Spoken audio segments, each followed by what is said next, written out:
রাধে কৃষ্ণ বন্ধুরা, কেমন আছেন আপনারা? আশা করি সবাই ভালো আছেন। আজকে আবার একটা নতুন ভিডিও নিয়ে হাজির হয়ে গেছি। ভিডিওটি শেষ অবধি দেখার অনুরোধ রইল। আজকের গল্প প্রেমেন্দ্র মিত্রের সংসার সীমান্তে। আজকে গল্পের দ্বিতীয় পর্ব। রজনী এবার ধীরে ধীরে পাশের দাওয়ায় উঠিয়া তাহার ঘরের চাবি খুলিল। ঘর বলিলে তাহাকে অতিরিক্ত সম্মান দেওয়া হয়। দুধারে দুই টিনের পার্টিশানের মধ্যবর্তী খানিকটা অপরিসর স্থান মাত্র। মেঝেতে কোনো কালে বোধ হয় সিমেন্ট দেওয়া হইয়াছিল, এখন তাহার চিহ্নও নাই। নোংরা একটি বিছানা ও ভাঙা তোরঙ্গই অবশ্য অধিকাংশ স্থান জুড়িয়া আছে। মেঝের বাকি অংশ যেটুকু দেখা যায় তাহা বহুদিনের মানুষের পদাঘাতে ক্ষত বিক্ষত।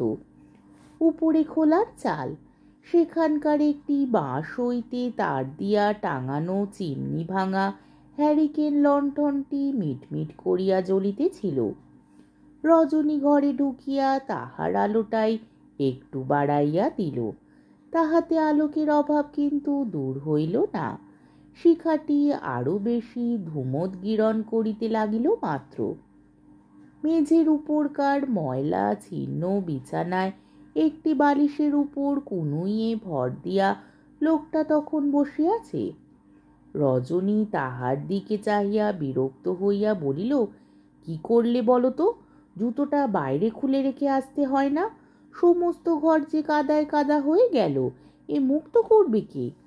সত্যি লোকটার ছেঁড়া জুতোর সঙ্গে রাস্তার প্রচুর কাদা ঘরে আসিয়া ঢুকিয়াছে। ঘরে আসিয়া লোকটার চেহারা ও মেজাজ দুই বদলাইয়া গিয়াছে মনে হইল। রজনীর কথায় হাসিয়া জুতো জোড়া পা হইতে খুলিতে খুলিতে সে বলিল, ইস, কি আমার রাজপ্রাসাদ রে, জুতোর কাদায় নোংরা হয়ে যাচ্ছে। কথাগুলোর পিছনে কিন্তু আঘাত করিবার ইচ্ছা আছে বলিয়া মনে হইল না। গলার স্বরে ও বলিবার ভঙ্গিতে হাসিয়া ফেলিয়া রজনী বলিল, তোমারই বা কি এমন সোনার খড়ম যে বিছানায় উঠতে চায়? ছেঁড়া জুতো দুইটা পা হইতে খুলিয়া উপুর করিয়া ধরিতেই পোয়াখানেক ময়লা জল তাহা হইতে বাহির হইল।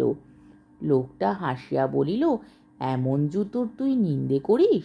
দেখছিস, এ ডাঙায় হলো জুতো, আর জলে নামলেই নৌকো।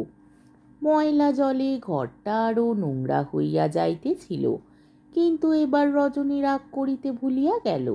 লোকটাকে এই সময়ের মধ্যে সে বেশ ভালো করিয়া দেখিয়া লইয়াছে। বাইরে তাহাকে যতখানি বিশালাকার মনে হইতেছিল ততখানি জবরদস্ত চেহারা তাহার নয়। মাঝারি দোহারা গড়ন, কেমন একটু পাকাইয়া গিয়াছে। হাত পায়ের শিরাগুলো দড়ির মতো মোটা মোটা। মুখখানা চোয়ারে হইলেও কেমন যেন কুৎসিত নয়। চোখে ও ঠোঁটের কোণে সর্বদাই একটু হাসির ভাব লাগিয়া আছে, নির্দোষ ব্যঙ্গের হাসি। সমস্ত মুখখানা বুঝি সেই জন্যে একেবারে আকর্ষণ শক্তি হারায় নাই। বয়স অবশ্য তাহাকে দেখিয়া বুঝিবার উপায় নাই। রজনীর মনে হইল 30 হইতে 40-এর মধ্যে যে কোনো বয়স তাহার হইতে পারে, কিন্তু বয়স যাহাই হোক, লোকটার স্বাস্থ্য ও শক্তি অটুট আছে। লোকটা তাহার ভিজা জামা খুলিতেছিল, বলিল, শুকনো একটা কাপড় থাকে তো দে পরি। শুকনো কাপড় কাঁদছে, থাকলে আমি এই ভিজে কাপড়ে থাকি? বলিয়া রজনী হাসিল। ওই ভিজে কাপড়ে থাকবি নাকি সারা রাত? লোকটা অবাক হইয়া তাহার দিকে চাহিল।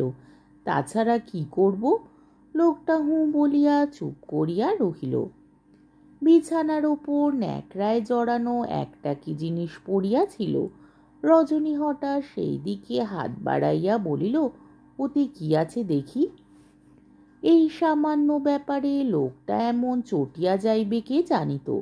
নিমিষের মধ্যে পুটুলিটাকে রজনী নাগালের বাইরে সরাইয়া সে ক্রুদ্ধ হইয়া বলিল, খবরদার বলছি, ওধারে হাত বাড়ালে হাত ভেঙে দেব। থরথর করিয়া রজনী জবাব দিল, ইস, কি আমার 7 রাজার ধন নিয়ে এসেছিস, ছুঁলে ক্ষয়ে যাবে। লোকটা এ কথার উত্তর দিল না। পুঁটুলিটা নোংরা একটা বালিশের তলায় রাখিয়া তাহার উপর মাথা দিয়া শুইয়া পড়িল।